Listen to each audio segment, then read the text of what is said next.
साहब भीमराव अंबेडकर जी के मानवतावादी व आत्मसम्मान एवं स्वाभिमान के मूवमेंट के कारवा को अपने आजीवन त्याग, तपस्या व कड़े संघर्ष से एक नई राजनीतिक ऊर्जा, शक्ति व पहचान दी है तथा उत्तर प्रदेश जैसे विशाल व महत्वपूर्ण राज्य में 4 बार अपनी बहुजन समाज पार्टी के नेतृत्व में सरकार बनाकर यहाँ बहुजन समाज के लिए एक ऐसी मिसाल बन गई हैं जिससे प्रेरणा लेकर करोड़ों लोग आज यहाँ सामाजिक तरक्की, सामाजिक परिवर्तन व आर्थिक तरक्की के मिशनरी कार्य से जुड़े हुए हैं।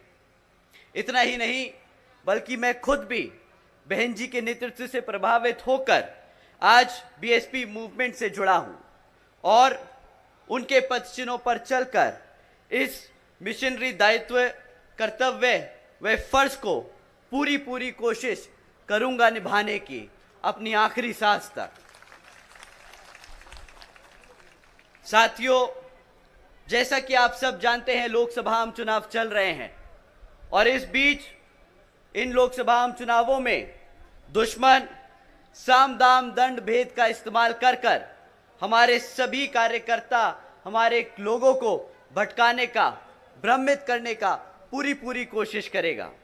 परंतु साथियों, दुश्मन आज उतना मजबूत नहीं जितना पहले था, तो वो आपके सामने आकर सामने से वार नहीं करेगा।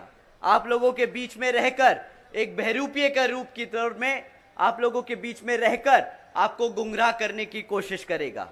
परंतु साथियों, अब समय आ गया है कि ऐसे बहरूपिये जो बहुजन समाज पार्टी के नाम पर नीला पटका पहनकर, जय भीम के नारे लगाकर, मान्यवर साहब को, बाबा साहब को अपना महान नेता मानकर, जय भीम के नारे लगाकर आप लोगों को कहते हैं कि भाई बहुजन समाज पार्टी अब पुराने जमाने की पार्टी है, तो ऐसे लोगों को अब मुंह तोड़ जवाब देने का समय आ गया है। साथियों, बहरूपियों को मुंह तोड़ जवाब देने का समय आ गया है। अब बर्दाश्त नहीं करेंगे कोई हमारी बहुजन समाज पार्टी का वोट काटकर इधर उधर विपक्षी पार्टियों को समर्थन देने की बात करे। अब समय आ गया है ऐसे लोगों को समाज में बीच में लाकर जूता मारकर उनको उनकी औकात दिखाने का।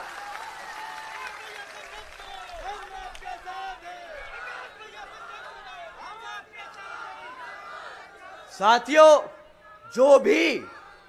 जो भी आपको बहुजन समाज पार्टी से भटकाने की कोशिश करे, बाबा साहब के नाम पर, मान्यवर साहब के नाम पर, बहन जी के नाम पर अगर बोले कि नहीं बहुजन समाज पार्टी अब हमारी पार्टी नहीं, हमें विपक्षी पार्टियों को वोट देना होगा, तो साथियों ऐसे लोगों को अब बख्शना नहीं। बहुत लंबे समय तक इन चमचों को हमने बर्दाश्त किया है, बहुत लंबे समय तक इन चमचों को हमने अपने बीच में रहने दिया है, पर अब बहुजन समाज एकजुट होकर इनको समाज से खदेड़ने का काम करेगा। आप लोग इनको खदेड़कर खत्म करने का काम करेंगे। साथियों, पिछले कुछ समय से विपक्षी पार्टियां खूब पैसा बहा रही है, ऐसे चमचों को फंड करती है, ऐसे छुटपुट लोगों को पैसा देकर आप लोगों के बीच में भेजकर इनको आपको गुमराह करने की कोशिश कराती है। आप जानते हैं इन मोटी मोटी बड़ी बड़ी पार्टियों को पैसा कहां से मिलता है। आप जानते हैं ये भाजपा, कांग्रेस, समाजवादी पार्टी कहां से पैसा उठाती है। ये धरना सेठों से पैसा उठाती है। साथियों, ये वो पार्टियां हैं जो पिछले सिर्फ 6 सालों में इलेक्ट्रल बॉन्ड्स के द्वारा 16,500 करोड़ रुपए ये धरना सेठों से चंदे के रूप में ले चुके हैं। साथियों, अब ये कहते तो है चंदा है, बट सुप्रीम कोर्ट जल्द ही आप लोगों के सामने वो तत्व रखेगा, आप लोग समझ जाएंगे ये धरना सेठों से फिरौती ली है इन लोगों ने और हमारे समाज का इस्तेमाल किया है। परंतु साथियों, इस इलेक्टोरल बॉन्ड के स्कैम के बाद एक पार्टी थी, पूरे देश में सिर्फ एक राष्ट्रीय पार्टी है जिसने किसी भी धरना सेठ से पैसा नहीं लिया, जो अपने कार्यकर्ता के तन, मन और धन की मेहनत से यहां पे मूवमेंट चला रही है। आप जानते हैं वो कौन सी पार्टी है? हमारी माएं बैठी हैं, मां सुन लो, तुम्हारी बहुजन समाज पार्टी, तुम्हारी बहन जी, तुम्हारे पैसों से ये मूवमेंट चला रही है, तुम्हारे पैसों से ये मूवमेंट चला रही है। कोई धरना सेठ की औकात नहीं कि इस पार्टी की तरफ उंगली उठाकर भी देखे, हमारे समाज की तरफ उंगली उठा के भी देखे, क्योंकि वो जानता है कि ये इस समाज की पार्टी है। साथियों, बीएसपी केवल यहां ही नहीं, उत्तर प्रदेश में ही नहीं, बल्कि पूरे देश में अपने बड़े बड़े धरना सेठों और पंजीपूतियों से, बड़ी बड़ी पूंजीपतियों से और धरना सेठों से पैसा नहीं लेती। बहुजन समाज पार्टी यहां अपने कार्यकर्ता, अपने समर्थकों के तन मन और धन से यहां पर उनके बलबूते पे ये मूवमेंट चलाती है। और पिछले कई सालों से, जब से बहुजन समाज पार्टी अस्तित्व में आई है, जब से स्थापित हुई है, तब से वो आपके तन मन और धन की ओर पे, धन की वजह से यहां पे इलेक्शन लड़ती आई है। और आने वाले भविष्य में भी आप ही की मेहनत से, आप ही के पैसे से पूरे देश भर में बहुजन समाज पार्टी इलेक्शन लड़ती जाएगी। तो साथियों, मैं ये मौका लेता हूं आप लोगों का एक बार दिल से धन्यवाद करने के लिए कि आप लोग अपने दिन की दहाड़ी से निकालकर, आपके दिन की कमाई से निकालकर 10-10, 100-100 रुपया जो आप इकट्ठा करके पार्टी फंड में जमा करते हैं, उसकी बदौलत हम ये मूवमेंट चला पा रहे हैं। तो आप सभी को मैं तहे दिल से धन्यवाद करता हूं। आप लोगों की मेहनत को हम जाया नहीं जाने देंगे। आप लोगों की हकों की आवाज हम पार्लियामेंट तक पहुंचा कर रहेंगे और आपके लिए काम करते रहेंगे।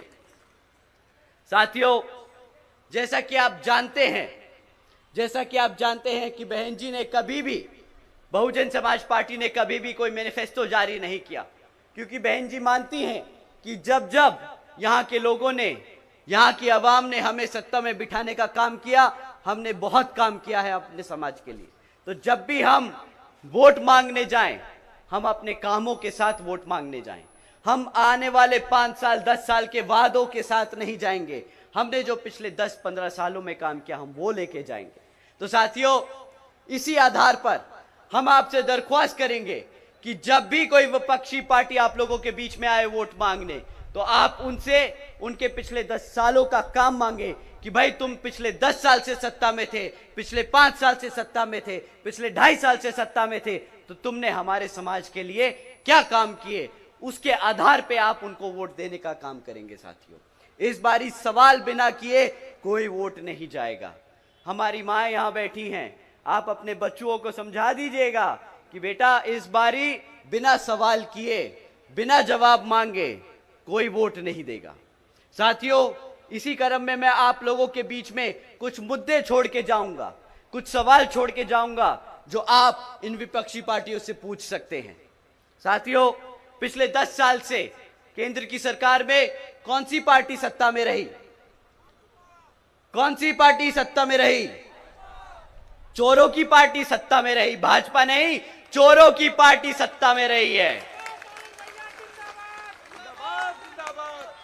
तो साथियों, इन चोरों से पूछना पिछले 10 साल में तुमने हमारे समाज के लिए क्या किया। साथियों, पूछना, आप इनसे जाति और धर्म के आधार पे सवाल नहीं करना। अगर हम जाति और धर्म के आधार पे कुछ सवाल कर दिए तो इलेक्शन कमीशन कल हमें बंद कर देगा, कहेगा तुम जाति और आधार के नाम पर वोट मांगने का काम कर रहे हो। परंतु आदरणीय प्रधानमंत्री जी भड़काऊ भाषण दे सकते हैं, प्रधानमंत्री जी मुसलमान और हिंदू कर सकते हैं, तब इलेक्शन कमीशन की आंखों पे पट्टी बंध जाएगी, मुंह पे टेप बंध जाएगा, तब इनके हाथ में कोई ताकत नहीं होगी। पर जब आपका बहुजन समाज सवाल उठाता है, तब इनको सारे कानून याद आ जाते हैं। कोई बात नहीं, एक समय आएगा जब गद्दी पर बहुजन समाज पार्टी की राष्ट्रीय अध्यक्ष बहन कुमारी मायावती जी प्रधानमंत्री होंगी और फिर वो कानून के आधार पर यहां पर काम करने का पूरी कोशिश करेंगी। साथियों, इन चोरों से पिछले 10 साल में रिकॉर्ड मांगिएगा, जाति और धर्म के आधार पर नहीं, पर शिक्षा, सुरक्षा और रोजगार के आधार पर, कि इन 3 क्षेत्रों में इनकी सत्ता में रहने के बाद क्या काम हुए आपके समाज के लिए। साथियों, शिक्षा से शुरू करते हैं। सबसे महत्वपूर्ण होती है हमारे बच्चों की शिक्षा। वो कहते हैं ना, बाबा साहब कहते थे कि शिक्षा वो शेरनी का दूध है, जो पिएगा वो, अरे दहाड़ो तो मेरे भाई, शेरनी। साथियों, बाबा साहब क्या कहते थे? शिक्षा वो शेरनी का दूध है, जो पिएगा वो। साथियों, ये लोग वो हैं जो हमारे बच्चों को, हमारे बच्चों की शिक्षा छीनने का काम कर रहे हैं। पिछले 10 सालों में इन्होंने सरकारी स्कूलों की इतनी हालत खराब कर दी है, बदतर कर दी है, कि आज अगर सरकारी स्कूल के बच्चे को आप गुणा भाग करने को कहो तो 8वीं कक्षा के बच्चे गुणा भाग नहीं कर पाते। और ये मैं नहीं कह रहा, ये इनकी सरकारी सर्वे बोल रहे हैं।